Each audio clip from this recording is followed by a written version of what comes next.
అబ్రహాము పిలువబడినప్పుడు విశ్వాసమును బట్టి ఆ పిలుపునకు లోబడి తాను స్వాస్థ్యముగా పొందనయ్యున్న ప్రదేశమునకు బయలువెళ్ళెను.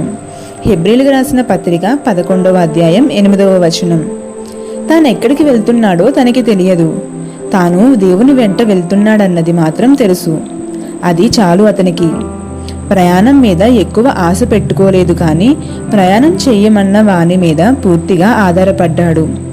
తనకెదురవ్వబోయే కష్టాల గురించి చూడలేదు, కానీ మార్గాన్ని స్థిరపరిచి నిశ్చయంగా తన మాటను నిలబెట్టుకోవడానికి సమర్థుడు, నిత్యుడు, అదృశ్యుడు, జ్ఞానవంతుడు అయిన పరలోకపు రాజుపైనే దృష్టి నిలిపాడు.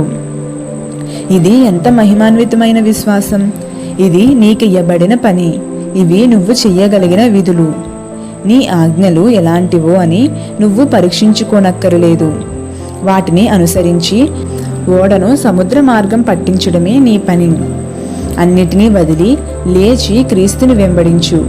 ఎందుకంటే భూమిపై ఉన్న అతి శ్రేష్టమైనవి పరలోకంలోని అత్యల్ప విషయాలకు సాటిరావు. విశ్వాసపు పందెంలో దేవునితో కలిసి ఉత్సాహంగా బయలుదేరడం మాత్రమే కాదు, నువ్వు స్వంతంగా వేసుకున్న ప్రయాణపు పథకాలన్నిటినీ ముక్కలు ముక్కలుగా చించి పారేయాలి. ఎందుకంటే నువ్వు ఊహించినట్టుగా ఏదీ జరగదు. నిన్ను నడిపించేవాడు అందరూ నడిచిన దారి గుండా నిన్ను నడిపించడు. నీ కళ్ళు ఆ దారుల్ని చూస్తాయని నీ కలల్లో కూడా నీవు ఊహించి ఉండవు. అలాంటి దారుల గుండా నువ్వు వెళ్తావు. భయం ఆయన దరిచేరదు. అలానే ఆయన నీతో ఉన్నంత కాలం నువ్వు కూడా దేనికి భయపడకూడదని ఆయన అంటున్నాడు. మసక చీకటిలో తడుములాడుతూ, దారి తెన్ను లేక ఒంటరిగా వెలుగు దేశాన్ని వెతుకుతూ చీకటి కోణల్లో తిరుగుతున్నాను. దేవుడు నా చెయ్యి పట్టుకున్నాడు, దారి తప్పకుండా నడిపించాడు.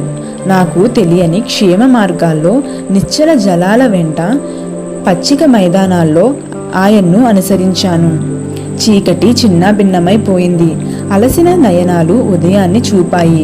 ముందు ముందుకి అరుణోదయంలోకి ఆయన చేతిలో చేయి వేసి రాత్రికి దూరంగా సాగిపోయాను.